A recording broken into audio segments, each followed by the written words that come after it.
Kan Pak Ganjar megang Gatotkaca, Mas. Lah nggih. Artinya bagaimana suaranya Gatotkaca Nggih. bila ketemu orang tuanya, gitu loh. Oh, Monggo Pak Ganjar. nggih. Ojo dikoni. Om Rama Werkudara. Kula kang putra pun Gatotkaca ngaturaken sembah pangabekti kunjuk Rama. Stop Pak Ganjar. Kok Pak Ganjar maneh? Iki Mboten bocah Gatotkaca. Iku kudu suarane Gatotkaca, Mas.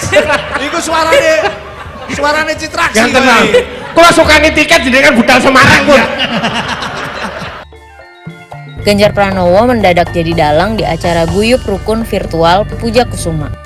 Eits, tapi udah pada tahu belum kepanjangan dari Puja Kusuma? Puja Kusuma adalah putra-putri Jawa kelahiran Sumatera. Pak Ganjar mengatakan bahwa ia sangat menikmati persaudaraan bersama teman-teman Puja Kusuma. Sungguh melekat di hati karena banyak kenangan yang tak terlupakan. Pak Ganjar hadir dalam acara itu karena wayang kulit memiliki asal muasal dari Jawa Tengah.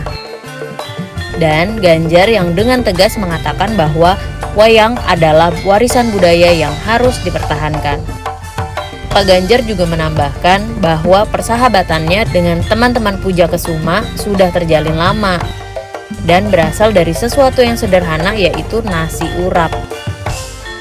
Akhir kata, Pak Ganjar berpesan, teman-teman Puja Kusuma yang ada di tanah Sumatera adalah bentuk nyata keberagaman, Bhinneka Tunggal Ika yang sebenar-benarnya, dan itulah Indonesia yang perlu kita jaga bersama.